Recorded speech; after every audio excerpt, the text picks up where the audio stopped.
8번째로 기화수토, 만물을 구성하는 근본이다. 기화수토가 서로 섞이고 혼합되어 작용하니 빛이 밤낮과 사계절로 나뉘었고 토목과 금수를 윤택하게 길러내며 전 지역에 변화가 많았습니다. 부도지에서는 만물을 구성하는 근본을 기화수토로 보았는데 이는 흔히 지수화풍으로 알려진 4대 이론과 같은 것입니다. 후대에 와서 기를 풍이라고 하고 토를 지로 바꿔서 표현한 것에 불과합니다. 역수가 시작된 후에 기화수토가 서로 혼합되어 섞이는 혼화와 상호작용으로 세상의 만물이 나타났습니다. 분광, 빛이 나누어지는 것으로 밤낮의 구별과 사계절이 나타났습니다. 이는 지구가 자전과 공전을 하는 것뿐 아니라 지축이 23.5도 정도 기울어진 탓입니다. 앞서는 짐새와 그 이후의 짐새를 선천과 후천으로 구분하지만 지구와 관련된 현재의 짐새에서 사람이 살기 전의 원시지구를 선천시대라고 하고 인류의 탄생 이후를 후천시대로 구분하기도 합니다. 마고가 지구를 변화시키는 과정을 설명한 선천시대는 그 기간이 어느 정도인지 예측할 수는 없지만 지구가 탄생한 후 원시지구를 거쳐 오직 물로 이루어진 행성이었던 단계에서 마고가 인위적인 조작과 노력으로 단숨에 지구의 선천시대를 끝내고 후천시대를 열기까지 걸린 시간은 생각보다 길지는 않을 것입니다. 왜냐하면 마고는 신적인 존재일지는 모르겠으나 신은 아니기 때문입니다. 마고 역시 생명체이므로 수명이 있기 마련이고 무한정으로 생명을 연장시키는 지식과 기술이 있더라도 어떠한 목적에 의한 결과가 나올 때까지 오랜 세월을 무작정 기다릴 수는 없기 때문입니다. 상득은 서로 얻다, 혼화는 섞였다이고 분광은 나눌 분자의 빈 광자입니다. 윤생은 윤택하게 잘 길러내다이며 금이란 짐승을 뜻합니다. 9번째로 분관 만물 지 본음, 각기 다른 주파수와 파장의 에너지를 조절하고 관리하며 서로 힘을 모아서 지수화풍의 기운으로 만물을 창조하기 시작하였다.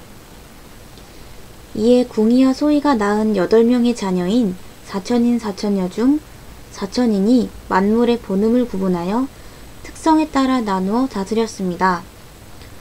토의 성질을 가진 본음을 관장하는 일을 황, 수를 관리하는 일을 청이라고 하니 이들은 각각 궁을 지은 후 그곳에서 자신들의 임무에 충실하였습니다.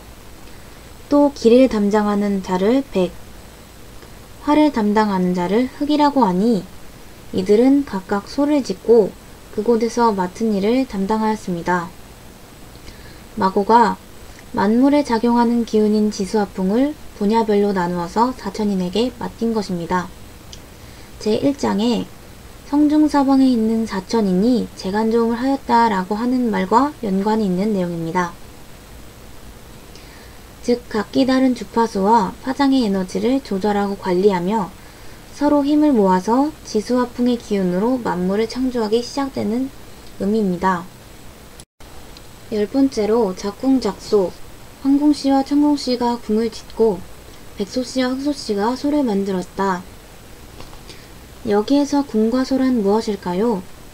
제5장에 의하면 지소씨가 유천에 갔다가 돌아와 소에 올랐다 라는 말이 나옵니다. 여기에서 소는 어떤 일을 하는 장소나 사무실이 아니라 주거하는 주택에 가까운 시설로 보였습니다. 지소씨가 돌아왔을 때도 소에는 자신 외에 아무도 없었습니다. 배고픔에 지쳐 쓰러질 때와 그 자신도 모르게 소의 난간 덩굴에 있던 포도 열매를 먹을 때에도 그는 혼자였습니다.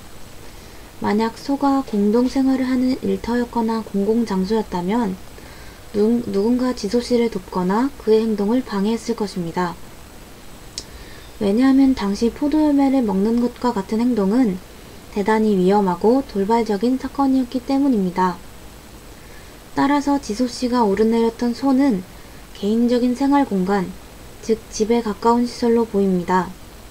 그러므로 제5장에 나오는 소는 여기에서 말하는 작궁, 작소와는 다른 시설입니다. 이는 궁과 소가 당시의 건물을 나타내는 일반적인 말이기 때문입니다. 궁과 소는 건축물의 모양의 차이를 나타내는 말인 듯 합니다. 작게 만들어서 개인적인 공간으로 만들면 집이 되고 크게 만들면 공동의 일터가 되는 것입니다. 여기에서 사천인이 만든 작궁, 작소는 마고대성에 있는 건축물의 시초가 됩니다. 그들이 궁과 소를 만든 시점은 아직 인류가 창조되기 이전의 일입니다. 당시 궁과 소의 모습과 시설을 알 수는 없지만 현재 우리가 볼 수 있는 역사적인 건축물 등을 참고해서 짐작해 볼 수는 있을 듯 합니다. 단지 주거 형태의 궁과 소가 아니라 제단 형식으로 만든 건축물들인데 아직 우리 주변에도 많이 남아 있습니다. 궁은 집안에 구불거리는 모양이 있는 형태로 지그라트, 피라미드 모양의 건물을 뜻합니다.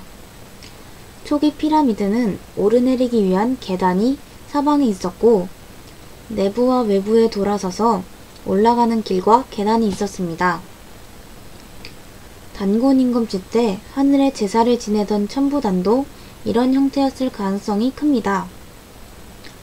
소는 다보탑과 석가탑과 같이 높이 쌓은 탑의 형태와 가까웠습니다.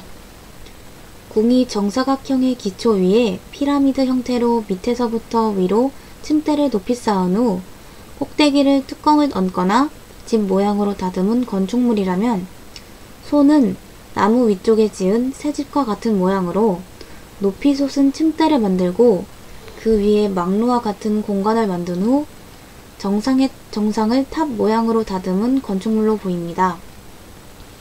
소떼가 소에서 유래한 것입니다.